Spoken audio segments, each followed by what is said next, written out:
Welcome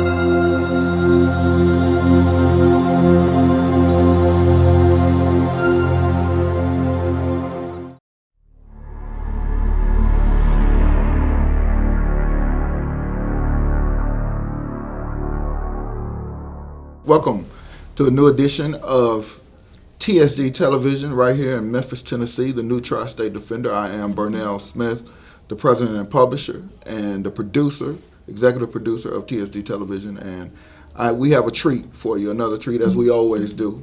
We have a special guest in the building. I'm going to tell y'all, normally I turn it over to the guest and say, hey, tell our audience a little bit about yourself. But I'd be remiss if I didn't share some of these nuggets about you, brother. I've met you 5 years ago here in Memphis. Yes, sir. And walked away inspired. I'll say that. So I want people to know who you are. Brother Nuri is known for his powerful messages full of inspiration and information that can be practically applied. He is recognized as one with the gift to collaborate scripture and science in a user-friendly way. His gift has given him magnetic appeal, and I can attest to that, from the streets to the suites. They say, from the streets to the suites. And a special affinity for you. How much I owe you, brother? Oh, brother, just put your money away, brother. Put your money away. He inspires and mobilizes all over the country, speaking in high schools, colleges, prisons, churches, mosques, and community centers.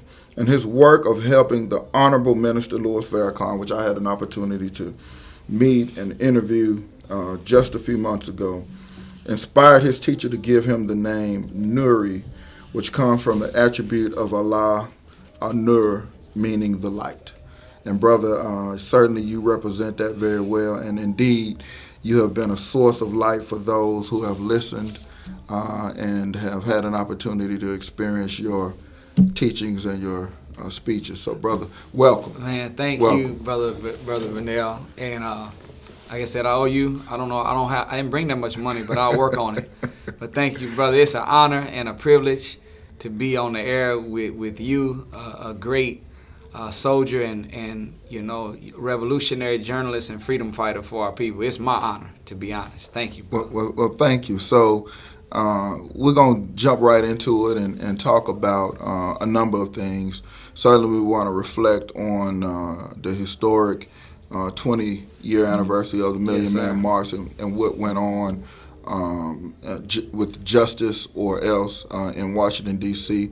But before we get to that, I want to talk about, you being in Memphis today and what brings you to Memphis and that work, which is sort of the backdrop of after that. But talk about you being here today. Well, as you know, Brother Bernal, working with our people, being the leader with the 100 Black Men and doing all that you've done over the time that you've been blessed on the planet, right? Organizing, mobilizing, inspiring our people. From our work with our people, we have a bad history as a people, right, of going to meetings, gatherings, marches, and leaving saying, man, the gathering was something, and going home and doing nothing. Right. So knowing that would, we have the potential to do that with the Justice or Else movement, right, not moment, right, but movement, right, not march, but movement. The Honorable Minister Louis Farrakhan, in his prayer, meditation with the Supreme Being, and his deep study of the program of his teacher, the Most Honorable Elijah Muhammad, multiplied by the good ideas and suggestions of great black thinkers all over America, came up with 6 action items, or marching orders, if you will, right, that would help us to make what we agreed to on 10-10-15 bond, right, before we quit doing what we were supposed to be doing. So I'm here in Memphis, Tennessee, making a stop in one of the most important cities in America, in particular, but in specific for us as a people, True. to try to promote, propagate, and get our people here to participate in these 6 action items. So, in that vein, lay out what those 6 action items are. Well, the number one on the list is the boycott of Christmas this year. The mantra is up with Jesus, down with Santa. So this year we are saying we want to take Christmas from this fat imaginary white man in the North Pole in a tricked out fireman suit. Right. And give it back to Jesus, who's supposed to be his birthday. Right. And on the biggest shopping day of the year, the day after Misgiving Day. Oh, wow. Okay, here we go. No, what? Misgiving Day, right? They call it Thanksgiving Day, but ask the Indians, was it Thanksgiving? That's why the turkey is the symbol of Thanksgiving. It's because we've always used animals to describe human characteristics. Okay. So someone is as courageous as a lion. Right. You know, Absolutely. someone is as sly as a fox, wise as an old owl. You know, you say when two people have problem with each other, they have beef with each other. Right. Someone's scared, you say they are a chicken. A chicken. Well, when you want it in the 50s and 60s, when we want to describe somebody that was tricked or deceived, we called them a jive. Turkey. Ooh. A jive what? Look at this brother teaching. Turkey. Yes. So they used the turkey as the symbol of Thanksgiving because it represents the deceit that the white pilgrim had over the Indian brothers. So on the day after Misgiving Day, right, which is called the biggest shopping day of the year, they call Black it Friday. Yeah, but it should be called White Friday because black businesses don't ever get no money. Right. But on that day, we are asking our people to, in memory of Tamir Rice, in memory of Sandra Bland, in memory of Mike Brown, Trayvon Martin, in memory of Walter Scott, in memory of Freddie Gray, in memory of our very own right here, young brother Darius Stewart, in memory of these kind of soldiers that have been slain by the Ku Klux Klan. Okay, brother. Now you dropping them on me. Did I say something? Yeah, you said something else. The police department. Wow. Okay. AKA now the whites Ku Klux Klan. In memory of these great soldiers, we are asking for our people to say, as a silent protest, we're going to withhold our dollars. Last year, we seen that whenever Darren Wilson was being set up for prosecution, so we thought, right, a couple of brothers from California say, look, you know, if they don't prosecute Darren Wilson for the murder of Mike Brown, let's black out Black Friday. They created a hashtag and a few e-flyers that circulated on Instagram, Twitter, and Facebook. Right. And do you know that on Black Friday last year, because they didn't prosecute Darren Wilson, it was a $677 million shortage? Wow. Now, I'm saying if we could do that for one Mike Brown, right now there's over 600 Mike Browns that have taken place since the last, all over around. So let's do it again, but let's do it bigger, and let's do it better. So point. Very interesting development has recently occurred at the University of Missouri. That's right. And the president resigned, and clearly there are going to be some other changes beyond that. But if we really look at how that transpired, yes, sir, it really is a matter of economic impact. That's what it was. That was a potential $2 million real check that was going to have to be written by the University of Missouri to some other people, BYU amongst others, for the football team saying, you know what, we're not going to play. That's right. And so that example, certainly the protest and so forth of the students is admirable. That's right. But the economic impact of those football players and others saying, hey, we're going to sit this one out until we get it right, is a prime example to our community around the country. That's right. As to what happens when we withhold our dollars or we impact the financial or the economic markets. Talk about how we can utilize that as an impetus for this movement. That's right. They become these 30 soldiers on the football team that decided that, you know what, because of racism is so thick on the campus, we're not playing in the University of Missouri. We're not even showing up for practice. And as soon as they knew that it would have an economic impact, that's whenever they were willing to make a change toward justice. Right. So, you know, that's a microcosm. Right. That's the nucleus of the atom of revolution. They are giving us, and you know, when you study an atom, if you can get into the nucleus or what they call the core, now they say it's the quark and even the quantum. Right. At the very, very core, you can find at the very core of an atom, everything in the core of an atom that's in the course on the outside too. Right. So if they could do that on a small scale, Right. what they're telling us, see, Missouri football team plus economic withdrawal equaled president resigning. Right. But imagine if millions of black people plus economic withdrawal, guess what it would equal? White supremacy resigning. Wow. So this is an example Right. that we can be the or else. Exactly. That economic withdrawal does in fact work in real time. So we applaud those brothers and sisters on that campus for taking such a bold stand. Right. And it's really a painless sacrifice. You don't have to give up anything. All you have to do is keep what you have. Certainly that is a microcosm. And when you reflect on the history of protest and struggle for African Americans in the United States, even when you go back to the Montgomery bus boycott, it was the economic impact of that brought about change. That's right. And so clearly with this effort, it makes sense if our people just look at, the history of our change, that economic withdrawal has always been the formula that works. Right. Medgar Evers, successful. Christmas boycott. We've had some of the artists and entertainers that have promoted it in the 60s. Harry Belafonte and others, successful. Right. As you just said, the bus boycott, successful. Right.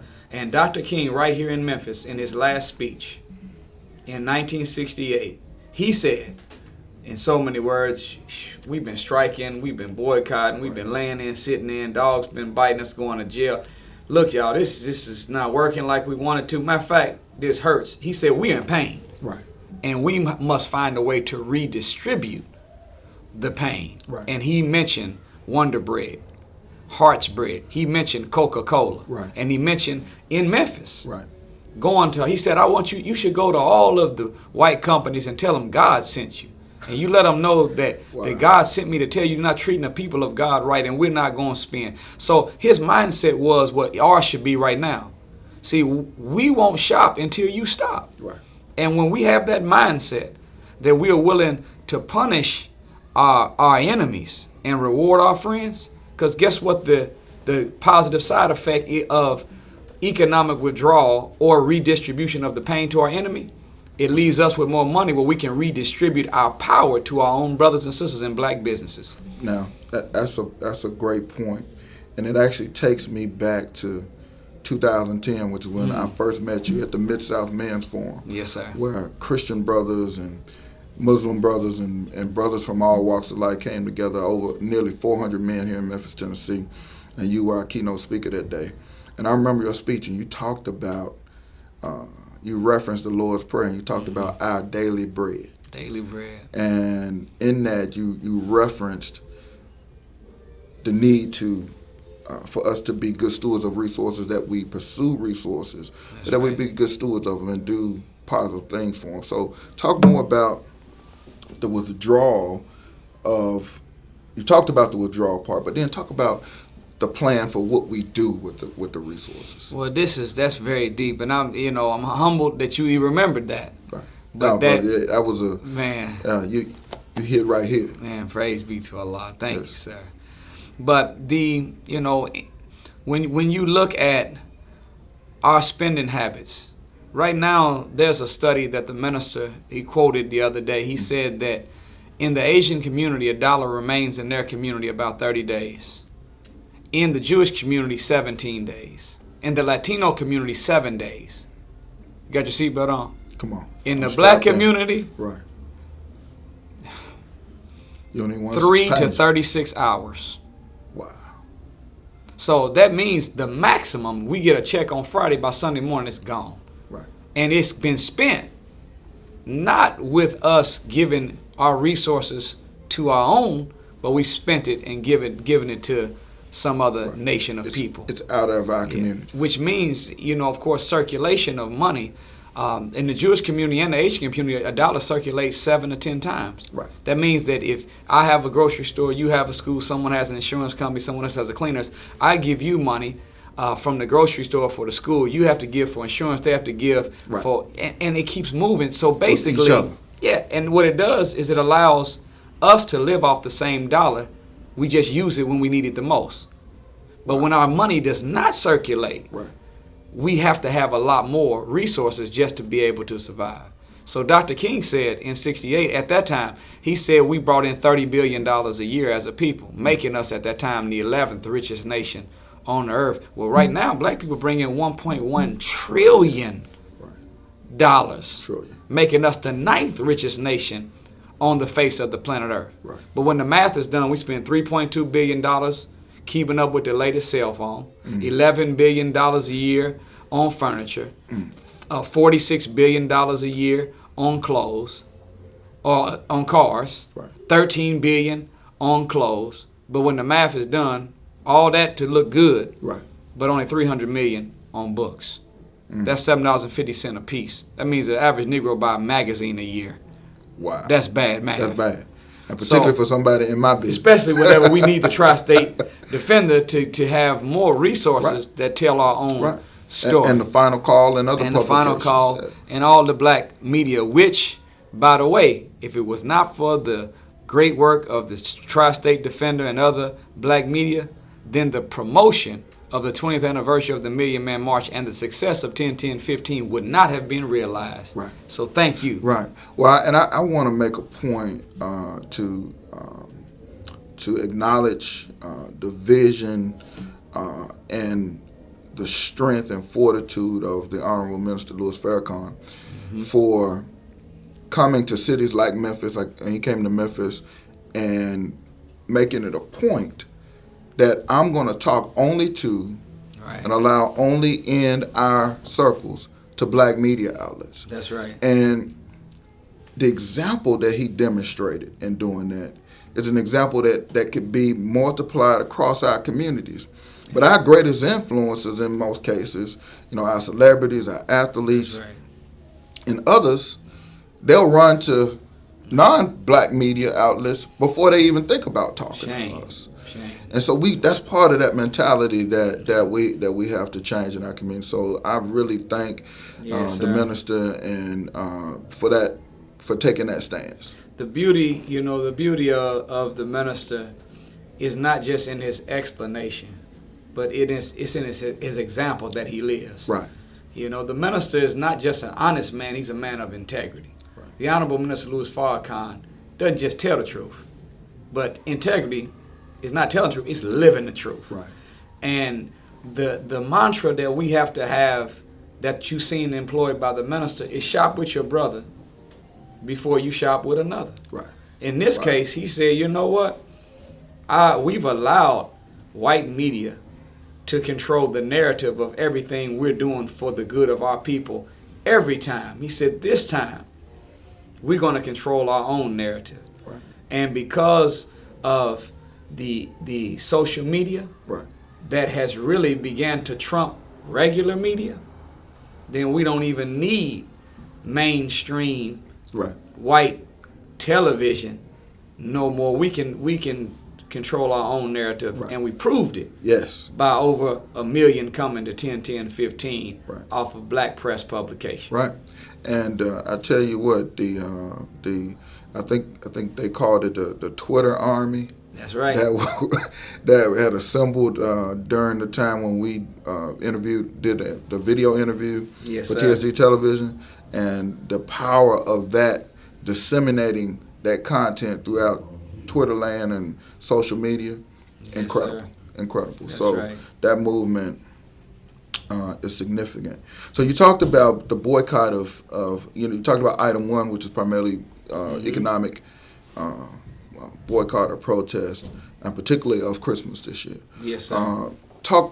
Go into some of the other points. Number 2, again, the Honorable Minister Louis Farrakhan is not making monolithic instruction. He is consulting through prayer, meditation, the supreme being, deep understanding of the program of the Honorable Elijah Muhammad, multiplied by the great ideas and suggestions that come from the wise black thinkers of our people. Number 2, he said we need 10,000 fearless men and 10,000 fearless women to become peacemakers in our neighborhoods. Peacemakers, and in order to make peace, you have to get rid of the peace breakers.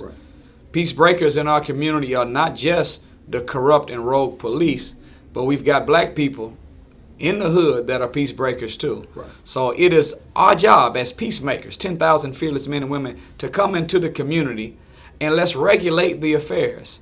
Let's set up conflict resolution centers in the neighborhood right. where we can solve problems with words instead of with weapons. Right. So if we can come between the guns right. and our brothers, guns that our brothers are shooting at each other, guns that the police might be shooting at us, not if, but when we come in between them, then we can turn the hood into a heaven. And we can turn the projects into paradise. There we go. If we come into the hood as peacemakers, 10,000 fearless men, 10,000 fearless women. That's action item number 2. Okay. And then number 3. Number 3, he said, the minister said, we have to take over the educational system in the ghettos of America. It is our tax dollars right. that pay for the schools that are in the hood. However, look at the track record. The most honorable Elijah Muhammad said that out of all of our studies, history is best qualified to reward the researcher. Well, what is the history of the product that the Memphis public food system has produced? School system. What's the product? Right. We found, my brother, that you have to have a different recipe for education for black children than you do for white children. Even Betty Crocker knows that if her goal is to produce a red velvet cake, right. she knows that she has to have a different recipe for Denver, Colorado than she does for New Orleans. Why? Because Denver's the mile high city highest point. Right. New Orleans is the lowest point. Sure. So same goal, but you have a different recipe based upon positioning. Yes. So it is with black and white. Our children need a different kind of education. Right. Both the black and the white start school the same, very timid, hugging their mother's leg, hugging up to their father, head down. But by the time they go through 12 years of matriculation through the public school system, white children walk out the door ready to conquer the world, and we still got our head down timid. Why? It's because we are both learning the same knowledge. Right. But that knowledge is feeding the encouragement of whites. Right. I seen the other day a great man named Robert Collier, I believe. He wrote the book Secret of the Ages in 1926. That's the mother book for all self-help gurus and whatnot. Right. Do you know what this man said? He said that he's found that education is 3/4 encouragement. And encouragement comes whenever you can find people in the past that look like you that did what you're trying to do in the present. Well, what happens when all we learn about is George Washington? Right. All we learn about Christopher Columbus, right. Thomas Edison, Plato, Aristotle, Socrates, Pythagoras, all these are white people. Right. So it waters the soul of white people. It gives them their 3/4 encouragement that they need for education. Right. But for us, we still left with our soul starved. Right. So we have to come up. We're asking all the black educators in Memphis and abroad, come together and form some think tanks, and let's develop a curriculum for our own schools in the hood. And since we are paying for these schools with our tax dollars, we are the boss. Here's a curriculum. Right. Number 1. Number 2, the one that you've been giving us has not been producing the product that you say it's supposed to produce, so it's not working. Right. That's number 3. Right. Number 4, the minister said that we have to register our people to vote, and in specific, register young people to vote. But he said he didn't want us registering for these traditional political parties. He said, no, we don't want you to become a Democrat or a Republican, another one of those. We want you to be an independent. And let's hold our vote. Yeah. Till a candidate is willing to talk about justice for us. Right. Let's hold our vote till a candidate is willing to talk about what are you going to do if you get in office to get America's moral fiber strong to keep it from receiving the judgment of God that it's already under. So that is another one of those key action items. Yeah. Wow.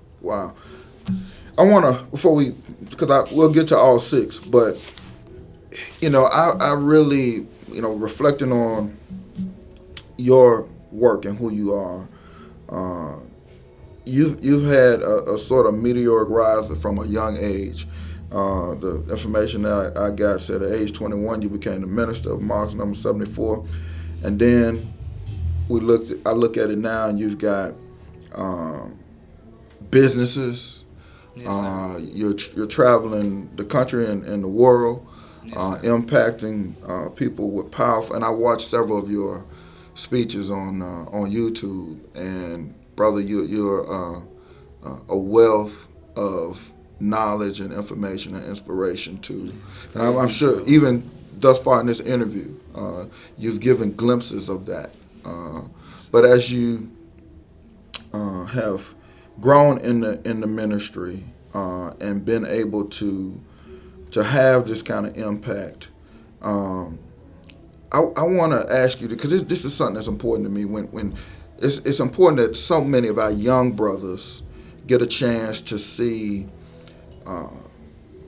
the opportunities that are there to them. What's your message to our young brothers today? So many of whom that are, involved with illicit activities, shooting each other, and involved with gang activities, and so many of those other kinds of negative, derogatory behaviors. I mean, as a young man, yes, who sir, started young and on a path of righteousness, if you will, talk about, what is the message to young brothers today? Well, first I want to say, to be honest, I never even wanted to be in the ministry. Okay. Now I found out later that this is what I was born to do. And the minister said this, and this is something that is a great jewel and nugget for all of our young brothers and sisters to put into their mind. Okay. He said that I was looking up the definition of happiness. This is the Honorable Minister Louis Farrakhan talking. Okay. And I said, and then look what he said. He said, no, not in the dictionary, but I consulted myself. I said, man, come on. Right. And then, what I said? I said, who is Webster anyway? And if I'm going to take it, I take Farrakhan definition over Webster any day. Right. But look what he said. He said, I found that happiness comes when you have found your purpose for living, and you are fulfilling that purpose. You then have an unspeakable joy. Then his teacher, the Honorable Elijah Muhammad, said that how will you know what your purpose is? The messenger, the Honorable Elijah Muhammad, said, you will know what you're born to do by what you do, by what you love to do, and what you do well. Right. More than likely, that's what you're born to do. In other words, your purpose is that single act that you do well with the least amount of effort. Right. And what the minister is telling us there is that we will be happier doing what we love, which is our purpose, for less money. Right. Than doing what we don't like or hate and being rich. Happiness don't come from things. Yes. Happiness comes from fulfillment of purpose. So hopefully I would challenge the young that are coming up. You know for sure that your purpose for living is not to be a hustler till you die. Right. You know for sure that your purpose for living is not to be a gangbanger. That's not your purpose for living. Right. And soon as you start to do research and study yourself and find out that thing that you love, and you'll know whether you found your purpose or not. Some people think they're working in their purpose, but ask them the question, well, if I gave you $80 million, would you show up for work tomorrow? And if you say no, then you haven't found your purpose. Right. Because if you found your That's purpose powerful. and I gave you $80 million, you say, yes, I show up and do what I've been doing bigger and better. Right. No That's doubt. a good formula. So my burning desire when I came into the nation, to be honest, was I loved the minister, and I seen the minister as a person that did not just need help, but absolutely deserves help. So whatever I could do to help is what I was willing to do. They just slapped me on the rostrum, tricked me into going up there, and I got up there, and the whole building looked crooked. And I'm like, man, I didn't know the mosque was this crooked like this. Come to find out, I probably was going to pass out. Right. But after that point, I was made an assistant minister at 17 years of age, and end up becoming an interim minister at 20, and was made the minister at 21 years of age. And I'm proud to be what you would call in church the resident minister of Mosque number 74, and an evangelist traveling the country and the world, trying to help a man that not just needs help, but absolutely deserves help. We've been blessed. We have not just a mosque, but we have a whole complex where we have inside of the complex a daycare. Right. We also have Muhammad University of Islam, our own school. We also have Eat to Live Cafe, our own restaurant. Right. And we have Studio 74, which is a barber and beauty salon as well. Wow. So I mean, just listening to that. I mean, that's what you call self-sustainability. That's what you call self-reliability. You know, yes, providing for the people the things that they need. Yes, sir. You know, feeding the mind, the spirit. And it came the whole concept came from the minister. Wow. I heard him say one day his definition of what an ideal mosque would be. Right. And he said it'd be a place that you could not only get the word and be taught as an adult, but our children have to be taught too, of all ages. Right. That sounds like school and daycare to me. Right. Said they also should be able to come and be introduced to good food. Show them how to eat. Right. Like we do. Right. Sound like a restaurant. Right. And they have to get themselves together so that they can present themselves to the world. Sound like a barber and beauty shop. Right. So what I believe that we should be for our great leaders that God has given us, our great visionaries. God gives them vision. God gives them the creative dream that we have for the future. And they say be. But it's our job to be the and it squad to produce the is at the end. It's our job to make their word bond. And as the book of John 1:1 says, in the beginning was the word. Yeah, but the word didn't stay the word. Right. No, the word was God, word was with God, the word became flesh. It's our job to make the word flesh, that it dwell among men. So everything we've been doing, everything that I've been blessed to do, has all been rooted in my love for the minister, wanting to give him good help that he needs and deserves, and making his word flesh. Thank you for your service. Thank you, sir. For being a servant and taking on that mantle, and for being here in Memphis and sharing with us. Brother Nuri, as always, it's a pleasure. My pleasure, sir. Thank you, my brother. Thank you, sir. To our audience out there, we want to thank you for tuning in and being a part of another edition of TSD Television, and be on the lookout for more inspiration, elevation right here with the new Tri-State Defender. Thank you.